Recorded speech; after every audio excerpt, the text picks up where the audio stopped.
Hindi ko nga akalain na dito pala sa Muntinlupa ay may mafu-foodtripan pa na mala probinsya vibes na may sariwang hangin at tahimik na lugar. Yung tipong maririnig mo ang huni ng mga ibon. Na siya naman dinadayo ng mga tao simula alas 12 ng tanghali hanggang alas 12 ng madaling araw. Dahil lang naman sa kanilang mga tinitindang masarap na pagkain tulad ng Gotong Batangas at pangmalakasang papaitan na paborito at hinahanap-hanap ng mga Ilocano. At ang kagandahan pa nga dahil ang pagluto nila sa kanilang pagkain ay traditional style na ginagamitan pa ng panggatong. Kaya makakasigurado kayo na napakalambot, maaroma at napakalinamnam ng kanilang pagkain. At ang isa pa nga sa paborito ko dito ay ang kanilang lumpiang toge na merong espesyal at masarap na suka. At dito nyo lang pala mapu-food trip yan sa may Gotong Batangas and Papaitan sa may NBP na located lang sa Quarry Street, NBP, Poblacion, New Reservation, Muntinlupa City. Sa may tapat lang po ng Jamboree Lake.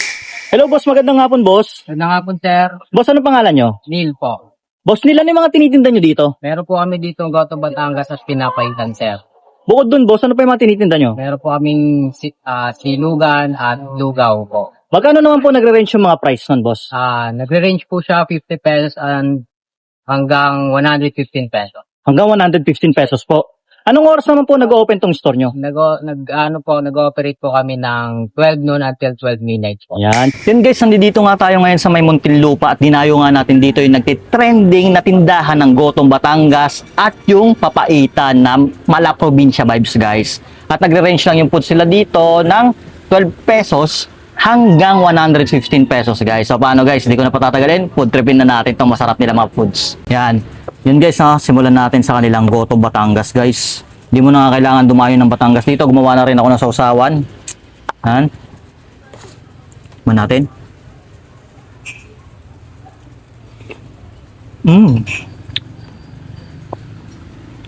Lubig siya. Sarap. Ay. Oh.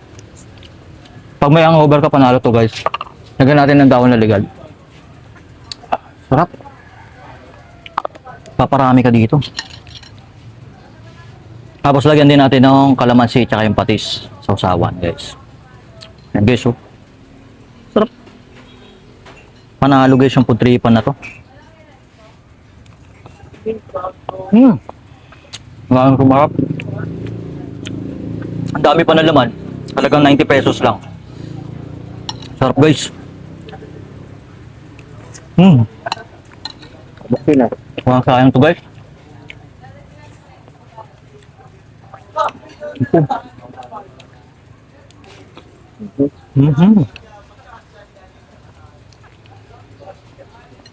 Ito guys no. Kaya pala din tayo to dahil talagang malinamnam talaga yung lasa. Sarap guys. Hindi ka tayo sa presyo. Tapos sa maganda dito, mapapabalik ka rin sa lasa. Tikman ko na din tong ano nila, no, papaitan. Ito yung papaitan nila guys, oh. Parehas lang din to guys, yan. Baka. Laman loob ng baka. Natin sa baho ko. Ay, nako. Ito yung papaitan na pait lang, no. Tapos, walang asim. Talagang ito yung mababalikan mo dito. Sarap. Ito yung mga hinahanap ng mga Ilocano guys, yung papaitan na pait lang talaga. Sarap.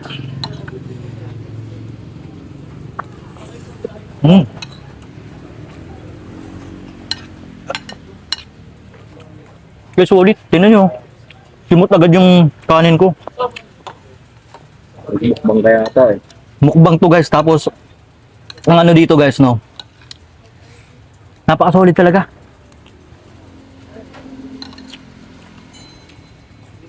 Kumain pa ako niya pagpunta dito.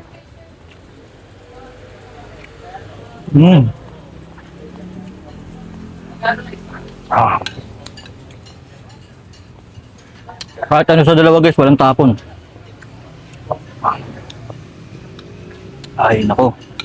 Ito yung food trip na pag acidic ka tapos may rayuma ka, naku po, tapos ka dito. Pero talagang kahit may gout ka dito, naku po, papalabang ka lang kain. Tikman din natin yung kanilang pinagmamalaki dito. Ito guys, 12 pesos lang yung toge na lumpia. Pero dun sa amin, 25 pesos isang piraso na ito. Mahal na.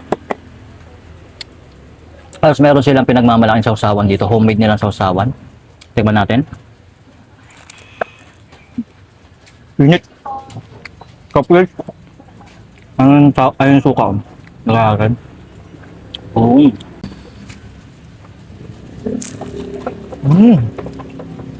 Sarap ng suka nila.